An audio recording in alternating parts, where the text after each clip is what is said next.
Hey guys, Electrics Tech and Stuff here again. Today I'm just going to do a review on the Arkpak Ap730 next generation. I've already done a video like this before, but I forgot to turn on my flashlight on my phone and just make good lighting, but this is the second go, so I'm still going to keep the other video, but this one's just going to be a bit more better lighting than that. So I'm just going to be telling you what you can pair and all that, and what the Arkpak does, and all the charging stations, and yeah. So you have to supply your own battery. At the moment, I've got a 100 amp hour deep cycle battery. It's by Century, and you've got your isolator switch, so you turn that on, and then you've got a number of things to power, like the power inverter, 300 watts, 2 cigarette lighter ports, 10 amps. You've got the Anderson plug, 50 amp, and the battery terminal studs. So to turn the Arkpak on, you have to hold the on and off switch, turn on. So it's got your time tracker, the volts. My battery, it holds at about 13.5 volts, but I've been powering it before I did this video. It's in the discharge cycle, so when you plug your charger in, it says charging cycle, and then right here it says how long it's going to take to charge, but that's sometimes not accurate, because of if your battery's old and it's a bit sulfated and it charges really quick, and when you discharge stuff, the percentage is sometimes wrong because of the battery. It's not because of the actual Arkpak itself, it's because of the battery.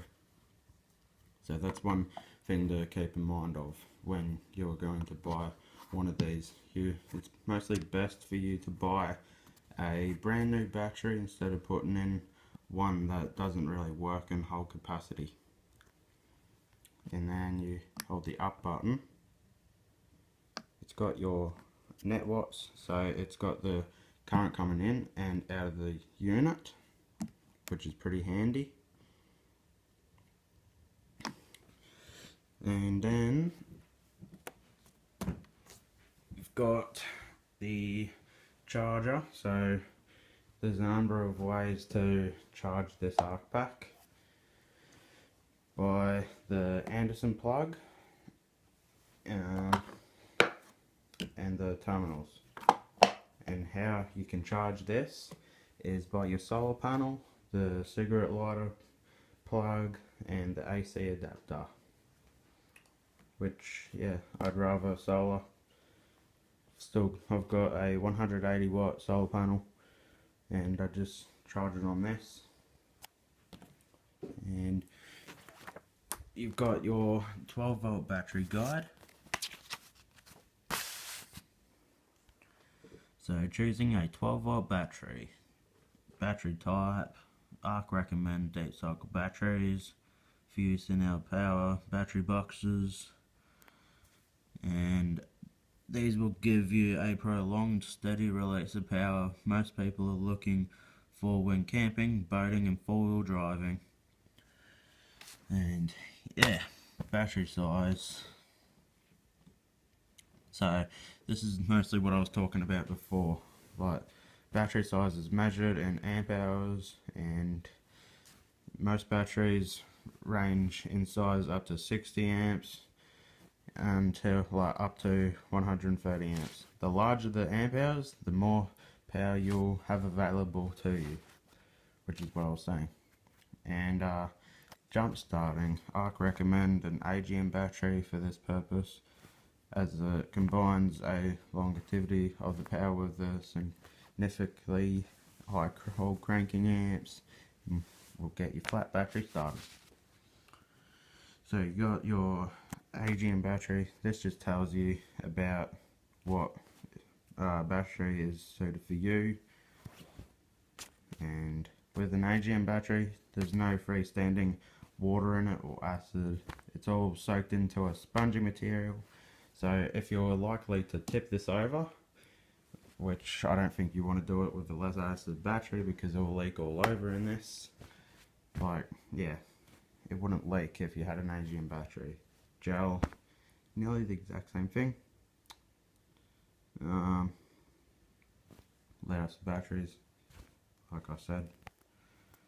And it just says, like, for AGM batteries, build proof for horizontal or vertical fitment, which is, yeah. And yeah, size matters and all that.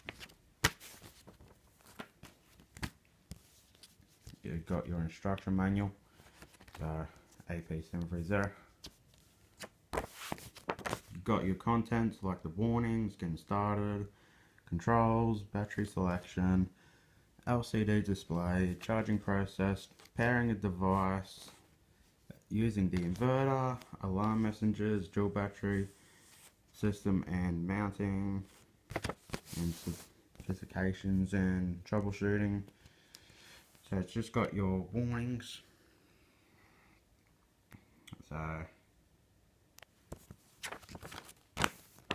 overview of the Arkpak features. So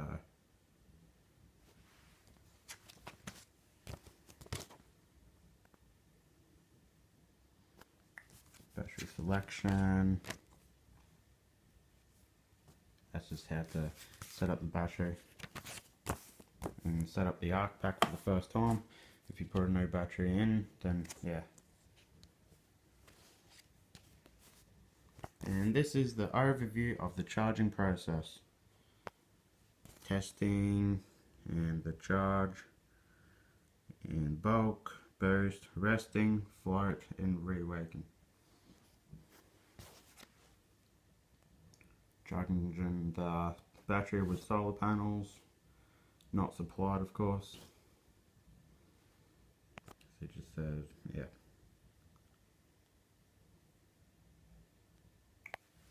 Pairing device, that's just all the fuses. And it just says using the 12 volt, well the 24 volt or 240 volt AC inverter. Sorry about that. It says don't connect high power appliances like a hairdryer, iron, toaster and heater and all that, as it will do damage to the inverter because it exceeds 300 watts. And like a kettle or hairdryer or toaster, it takes a lot of power. It's got the specifications. So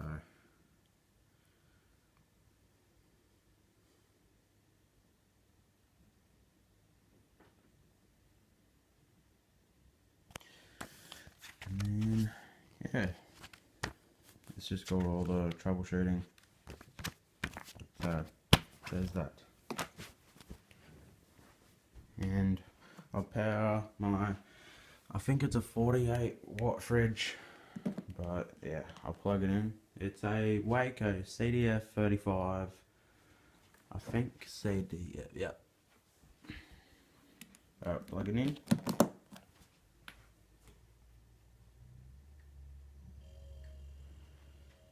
See, and now the voltage is going down because as usual, if you plug something in, the voltage goes down because of the wattage and amperage. So I'll see how many watts it's taking. 46, and then I'll probably say 48 soon. Well, once it warms up, then it will be like a bit more less, but yeah. So I'll plug that. And I'll plug in the Arkpak just to show you how to do it. Sorry about the cords and everything. Let me get the Arkpak charger. Well, for when I made this battery dead, it took about 13 hours to fully charge. I'll plug this in, then I'll take like 20 or something seconds for it to go into the charging cycle.